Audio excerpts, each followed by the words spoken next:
Well, there are many ways, of course, of describing this, and there are many other ways of indicating the implications and applications of this. I think I should just want to say one or two more things. Namely, America, the United States, has been for 150 years a growing, developing, continuously expanding kind of society. There is some indication that we are getting older. There will be more old people in our society than ever before. There's some reason to believe that as we get older, we get a little more rigid. We get a little more unteachable. We get to feel a little more this sense of arrogance.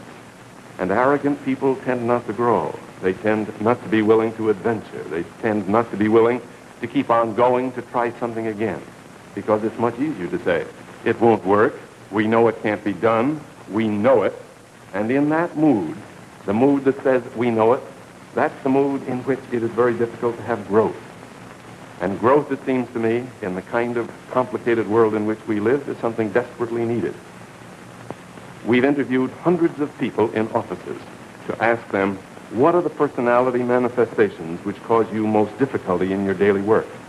And they don't use our words. They don't talk about allness and arrogance and so on. They don't talk about omitting details, but they do talk about these tremendously varied demonstrations in which people are hard to live with. Now, am I saying that if you adopt the attitude of allness, that means we don't believe anything? We don't have strong beliefs, strong faith? Not at all. We believe what we believe. We know what we know. We're aware of what we're aware. But that isn't all. The difference between a man who is aware of the etc. and the man who isn't is the difference between the growing man and the bigot. It is the bigot who acts as if what he knows is all there is to be known. And it seems to some of us that a world in which there is a little less bigotry and a little more growth is a happier world in which to live.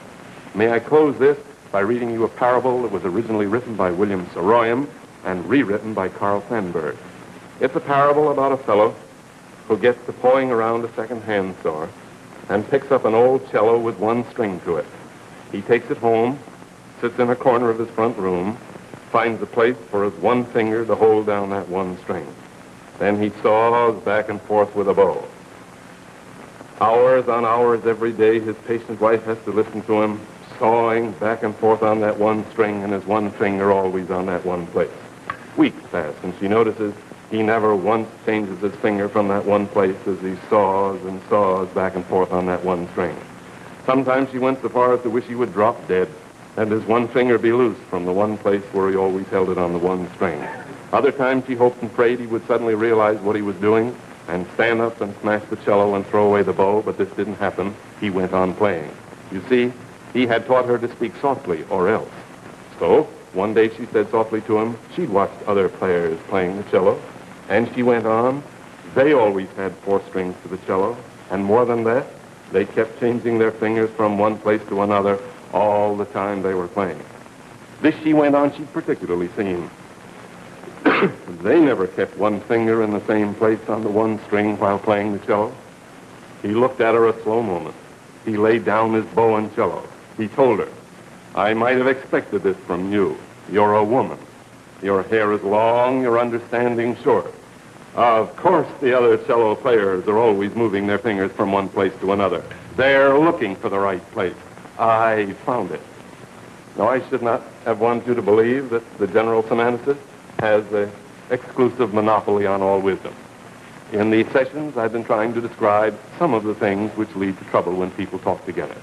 I've described the difficulties that come when people jump to conclusions, the difficulties that come when people act as poor observers, the difficulties that come when we oversimplify, the difficulties that come when people act as if what other people say, they mean as if I were talking and I were meaning. And today, in this session, I've been talking about some of the difficulties that come when people act as if they know it all. I trust that this adventure moves in some new direction.